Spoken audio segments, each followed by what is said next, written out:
మీ వ్యాపార ప్రకటనల కోసం ఈ నంబర్ను సంప్రదించండి. Hi viewers, welcome to our channel. ప్రస్తుతం మనతో పాటు సీనియర్ జర్నలిస్ట్ దామ బాలా సార్ ఉన్నారు. వారితో మాట్లాడదాం. నమస్కారం సార్.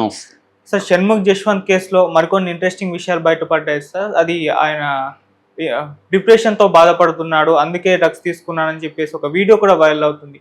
అసలు డిప్రెషన్ వల్ల తను డ్రగ్స్ తీసుకున్నాడా, డ్రగ్స్ వల్ల తను డిప్రెషన్కి లోన్ అయ్యాడా, అందులో మళ్ళీ ఆయన నేను చనిపోవాలనుకున్నాను అని కూడా చెప్పడం చూస్తున్నాం. అసలు దీంట్లో ఏం జరగచ్చు అని అంటారు? నిజంగా చనిపోవాలనుకున్నాడు? ఇది వెరీ ఇంట్రెస్టింగ్ టాపిక్ యాక్చువల్గా. అంటే మనకి షణ్ముఖ్ జస్వంత్ అబ్బాయి బిగ్ బాస్ సీజన్ 5లో పార్టిసిపెంట్. సో రన్నర్అప్గా వచ్చాడు అతను. సో దాని తర్వాత అతనికి పెద్ద కెరీర్ అనుకున్నట్టుగా ముందుకెళ్ళలేదు.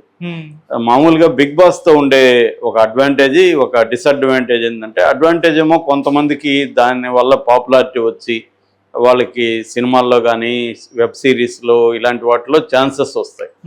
దానివల్ల కెరీర్ అంతకుముందు కంటే కొంత బెటర్గా వెళ్తుంది. ఇంకా లక్కుంటే హీరోలు కూడా అయిన వాళ్ళు ఉన్నారు, మనకు తెలుసు. కానీ ఇంకొక డిసడ్వాంటేజ్ ఏంటంటే, పాపులారిటీ వస్తుంది, పాపులారిటీకి తగిన ఛాన్సెస్ రావు, డబ్బు రాదు. పాపులారిటీ ఏమో వచ్చి ఉంటుంది. అందువల్ల ఇప్పుడు అనామకంగా బతకడం ఈజీ. నువ్వు ఫెయిల్యూర్ ఉన్నా, నువ్వు తాగినా తాకపోయినా, చిన్న గుడిసెలో ఉన్నా కూడా నిన్నెవడు పట్టించుకోడు అనామకంగా. ఈ మధ్య ఆయన ఎవరు, సతీష్, ఆయన ప్రేమ్ సతీష్ భిక్షలాగా ఉన్నాడు. ఆయనకి అది కూడా సరదాగానే ఉంది. సో అలాగే ఉండొచ్చు. కానీ పాపులర్ అయిపోయినాక, ఒక లెవెల్లో పాపులర్ అయిపోయినాక దాన్ని మెయింటైన్ చేయాల్సిన స్టేచర్ వస్తుంది. నువ్వు కారులో వెళ్ళాలి, ఎక్కడంటే అక్కడ తిరగలేవు, రోడ్ల మీద నడవలేవు, గుర్తుపడతారు. సో అందువల్ల ఒక లైఫ్ స్టైల్ మేనేజ్ చేయాల్సి వస్తుంది. దానికి తగిన మనీ ఫ్లో ఉండదు, కెరియర్ కూడా దానికి తగినట్టుగా ఉండదు. అటువంటప్పుడు ఖచ్చితంగా డిప్రెషన్ వస్తుంది. ఈ అబ్బాయిది ఇప్పుడు ఈ షణ్ముఖ్ జస్వంత్ వాళ్ళ అన్న అదేదంటారు కదా, ఒకేసారి అనేక సమస్యలతో వచ్చేసాయి అతనికి. ఆల్రెడీ ఇతనికి ఇబ్బందులు ఉన్నాయి కెరీర్ పరంగా. ఇప్పుడు వాళ్ళ అన్న అరెస్ట్ అవడం, అది కూడా ఒక అమ్మాయి డాక్టర్ మౌనిక అనే అమ్మాయి తనని తను లైంగికంగా దాడి చేశాడని చెప్తుంది. కొంతకాలం నుంచి దాడి చేశాడంటే ఆల్మోస్ట్ ఈక్వల్ టు రేప్ అనమాట అది. సో అది అంత ఈజీగా బెయిల్ కూడా రాదు అది. సో ఈక్వల్ టు రేప్ కేసులో వెళ్ళాడు, అతను అరెస్ట్ అయ్యాడు. ఒక విచిత్రం ఏంటంటే, అతని కోసం పోలీసులు వీళ్ళ ఫ్లాట్కి వెళ్తే ఇతను గాంజాలో పట్టుబడటం, 16 గ్రాముల గాంజా దొరికింది. దాంతో ఇతని మీద పెట్టారు. అప్పుడు అక్కడ ఒక వీడియో బయటకు వచ్చింది, అది TV9లో కూడా వీడియో వేశారు. ఆ వీడియోలో ఇతను ఏం చెప్తున్నా అంటే, అమ్మాయి ఇతన్ని వీడియో తీస్తుంది ఇతను గాంజా తాగుతుంటే. దాంతో ఇతను ఏం చెప్తున్నా అంటే, నేను చాలా కాలం నుంచి డిప్రెషన్లో ఉన్నాను, I was about to die అని కూడా చెప్తున్నాడు. అంటే నేను చనిపోవాలని కూడా అనుకున్నాను అని చెప్తున్నాడు. ఇప్పుడు ఆ వీడియో వైరల్ అయింది. సో ఇప్పుడు అందరికీ ఒక రకమైన సింపతి కూడా అతని మీద వచ్చింది. ఆల్రెడీ పాపం అతను డిప్రెషన్లో ఉన్నాడు కాబట్టి గాంజా తీసుకుంటున్నాడు, అతను చనిపోవాలని కూడా అనుకున్నాడు. సో అతన్ని ఇలాగ మళ్ళీ ఇంకా కేసులు పెట్టి వేధిస్తే అతను ఖచ్చితంగా చనిపోతాడు అన్న ఇది కూడా వచ్చింది. సో ఈ కాంటెక్స్ట్లో అసలు డిప్రెషన్ ఎందుకు వస్తుంది, డిప్రెషన్కి గాంజాకున్న రిలేషన్షిప్ ఏంటి? గాంజా కావచ్చు, ఎనీ డ్రగ్స్ కావచ్చు, ఎనీ అడిక్షన్ కావచ్చు. సో చాలామంది ఏంటంటే, డిప్రెషన్లో ఉండడం వల్ల నేను మందు తాగుతున్నా, డిప్రెషన్లో ఉండడం వల్ల డ్రగ్స్ తీసుకుంటున్నా, నాకు మానసికంగా బాగాలేదు కాబట్టి ఈ పని చేస్తున్నా అనేవాళ్ళు ఉన్నారు. సో మానసికంగా నువ్వు డిప్రెషను ఇంకోటో ఉండడం వల్ల అవి తీసుకుంటే అవి తగ్గుతాయా, లేకపోతే అవి తీసుకోవడం వల్ల క్యూర్ అయిపోతుందా అన్న డిస్కషన్ మనకి ఇంపార్టెంట్. అసలు డిప్రెషన్ ఏంటంటే మానసికంగా కుంగుబాటు అంటారు తెలుగులో. అంటే కుంగిపోవడం, ఆశ లేకపోవడం, దేని పట్ల ఇంట్రెస్ట్ లేకపోవడం, ఒక మోటివేషన్ అంటాం కదా, ఏదైనా తినాలంటే మనకు మోటివేషన్ కావాలి, ఆకలి ఉంటేనే సరిపోదు, ఆకలి కూడా ఫిజికల్గా సరిగా అయ్యదు. సో ఒక మోటివేషన్ ఉండదు, మంచి బట్టలు వేసుకోవాలి, బయటికి వెళ్ళాలి, తిరగాలి, ఇటువంటి మోటివేషన్ ఉండదు. సైలెంట్గా ఇంట్లో ఉండిపోదామని, ఫోన్ వస్తే కూడా మాట్లాడాలనిపిస్తుంది. అలాంటి ఒక కుంగుబాటు అయిపోవడాన్ని డిప్రెషన్ అంటారు. డిప్రెషన్లో చాలా వేరియేషన్స్ ఉన్నాయి.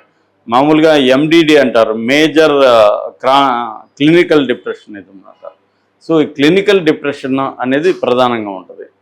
దాని తర్వాత డిస్థీమియా అంటారు, డిస్థీమియా కూడా ఒక రకమైన డిప్రెషన్. అట్లాగే బైపోలార్ డిజార్డర్ ఉంటుంది. బైపోలార్ అంటే రెండు పోల్స్ మధ్య ఉంటది మన మూడ్. అంటే ఉంటే హైగా ఉంటాం, వెరీ హ్యాపీగా, వెరీ ఉత్సాహంగా అలా కనబడతారు. అది కూడా మనుషులు చూస్తానే వీడేంది అబ్నార్మల్ గా ఉత్సాహంగా, అబ్నార్మల్ హై స్పిరిట్స్ లో ఉంటారు. కొంతమంది మనలతో మాట్లాడిచ్చేదే విపరీతమైన హై స్పిరిట్స్ లో మాట్లాడిస్తుంది. మామూలు విషయాన్ని కూడా అక్కడ టీ ఎలా ఉందో తెలుసా, అబ్బా బ్రహ్మాండంగా ఉందని చెప్తుంటారు. సో అలాగా ఒక హై స్పిరిట్స్ లో ఉంటారు.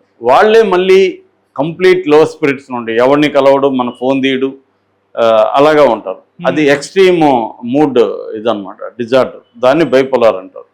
అట్లాగే ఎస్ఏడి అనే సాడ్ అనే డిజార్డర్ ఉంది. అదే అంటే సీజనల్ అఫెక్టింగ్ డిజార్డర్.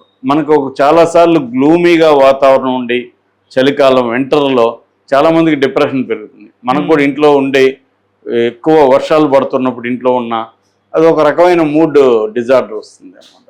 దాన్ని సీజనల్ డిజార్డర్ అంటారు. అట్లాగే సైకోటిక్ డిప్రెషన్ అంటే సైకలాజికల్ రీజన్స్ వల్ల సైకోటిక్ డిప్రెషన్ ఉంటుంది.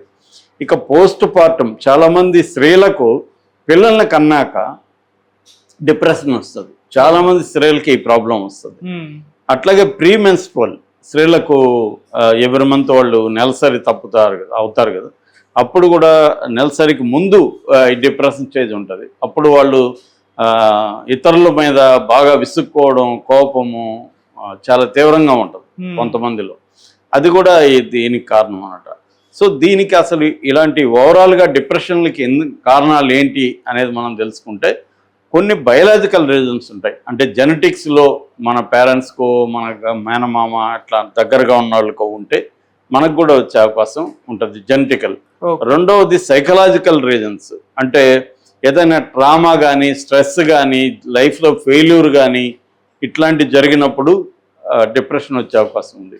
అట్లాగే పర్సనాలిటీ ట్రేట్స్, అంటే మనకుండే కొన్ని లక్షణాలు ఉంటాయి కొంతమందికి. ఆ లక్షణాలు ఐసోలేట్గా ఉండిపోవడం, ఎవరితో కలవకుండా ఉండడం, ఇంట్రోవర్ట్గా ఉండడం, ఇలాంటి వాటి వల్ల కూడా వస్తుందన్నమాట. ఇక ఎన్విరాన్మెంటల్, అంటే మన చుట్టూ ఉన్న పరిస్థితులను బట్టి కూడా కొంతమంది వీడితో కలిస్తే డిప్రెషన్ వస్తుందిరా బాబు అంటాము. ఎందుకంటే వాడి క్యారెక్టర్ వాడితో తిరుగుతా ఉంటే వాడు మన డిప్రెషన్లోకి తీసుకెళ్తాడు. సో అలాంటి ఎన్విరాన్మెంటల్ ఎఫెక్ట్ కూడా పనిచేస్తుంది. ఇక ఫైనాన్షియల్ రీజన్స్, మనం అప్పులకు పాలైపోవడం, లాస్ వచ్చేయడం, ఇలాంటివి జరిగినప్పుడు కూడా డిప్రెషన్ వస్తుంది. ఇక ఫిజికల్ కండిషన్స్, హెల్త్ బాగాలేకపోవడం, క్రానిక్, ఇప్పుడు విపరీతమైన తలనొప్పి కానీ లేకపోతే ఇంకేదన్నా క్రానికల్ డిసీజెస్ ఉంటాయి కదా, అలా అప్పుడు వాళ్ళకి హోప్ ఉండదు, ఈ జబ్బు నయమవుతుంది. కొంతమందికి ఏమో మైగ్రేన్ ఉంటుంది, మైగ్రేన్ ఏళ్ల తరబడి ఉంటుంది, హోప్ ఉండదు. ఇంకొంతమందికి ఆస్మా లాంటిది ఉంటుంది. ఇవన్నీ ఏంటంటే వీటిని మేనేజ్ చేసుకుంటూ వెళ్ళాలి తప్ప కంప్లీట్ క్యూర్ లేదు. అట్లాగే క్యాన్సర్ లాంటివి వచ్చినప్పుడు, ఇవన్నీ వచ్చినప్పుడు డిప్రెషన్ విపరీతంగా పెరుగుతుంది అన్నమాట. అట్లాగే స్లీప్ డిజార్డర్స్ ఉంటాయి, నిద్ర పట్టకపోవడం, నిద్ర మాత్రం వేసుకుంటే తప్ప నిద్ర పట్టని వాళ్ళు చాలామంది ఉంటారు, వాళ్ళకు కూడా డిప్రెషన్ ఉంటుంది.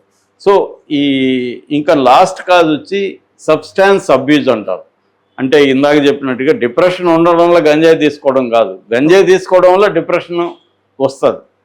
కాబట్టి డిప్రెషన్ ఉన్నవాళ్ళు గాంజాలకు, మందుకు, ఇంకొక దానికి అడిక్ట్ కాకూడదు, వెళ్ళకూడదు అటువైపు. అది ఇంకా పెరుగుతుంది, డిప్రెషన్ పెంచుతుంది తప్ప అది తగ్గించదు. అందుకని నాకు మనసు బాగాలేదు కాబట్టి మందు తాగుతున్నా, మనసు బాగాలేదు కాబట్టి డ్రగ్స్ వేసుకుంటున్నానని చెప్పితే అది అతనే నష్టం చేసుకున్నా, అతను కానీ ఆమె కానీ, ఆ వ్యక్తి వాళ్ళే నష్టం చేసుకుంటారు. ఎందుకంటే అది ఇంకా పెరుగుతుంది. అది మందేం కాదు, క్యూర్ కాదు.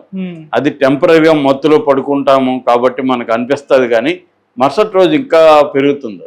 మరుసటి రోజు చూస్తే చాలా మందికి ముందు రోజు మందు దాకా మంచిగా ఎంజాయ్ చేసి పడుకుంటారు, దాని ఎఫెక్ట్ ఒక 2 రోజులు చాలా ఎక్కువ ఉంటుంది. అందువల్ల ఇతను ఖచ్చితంగా ఇతనికి సైకలాజికల్ ట్రీట్మెంట్ అందాలి.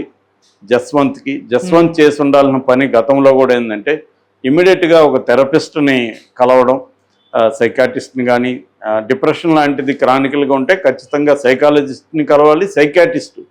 వీళ్ళిద్దరి మధ్య తేడా ఏమంటే సైకాట్రిస్ట్ ఏమో మెడిసిన్స్ ఇచ్చే అథారిటీ ఉంటుంది, అతను మెడికల్ డాక్టర్, ఎంబీబీఎస్ చేసినాక సైకాట్రీ చేస్తుంటాడు. సైకాలజిస్ట్ ఏమో మెడిసిన్స్ ఇచ్చే అథారిటీ ఇతనికి ఉండదు. ఇతను కౌన్సిలింగ్, అంటే దీనికి దారితీసిన పరిస్థితుల్ని అనలైజ్ చేసుకోవడం, అతని దగ్గరే మాట్లాడించడం, అతనే తన ఇష్యూస్ని గుర్తించేట్టుగా చేసుకోవడం, పాజిటివ్ థింకింగ్ వైపు డ్రైవ్ చేయడం, ఇలాంటివి సైకాలజిస్టులు చేస్తారు. సో ఈ కాంబినేషన్లో ఇతను కానీ ట్రీట్మెంట్ తీసుకుని ఉంటే ఈ మెరుగై ఉండేది. ఇప్పటికైనా ఒకవేళ జైలు నుంచి బయటకు వచ్చినా కూడా అతను ఖచ్చితంగా కౌన్సిలింగ్ చేసుకోవాలి, సైకాటిస్ట్ని కూడా కలవాలి. ఇట్లాంటి వాళ్ళు ఎవరైనా ఉన్నా కూడా వాళ్ళు కూడా చేయాల్సిన పని ఏంటంటే సైకాట్రిస్ట్ని కలవడం అనేది ఇంపార్టెంట్, అటువంటివి తీసుకోవడం ఇంపార్టెంట్.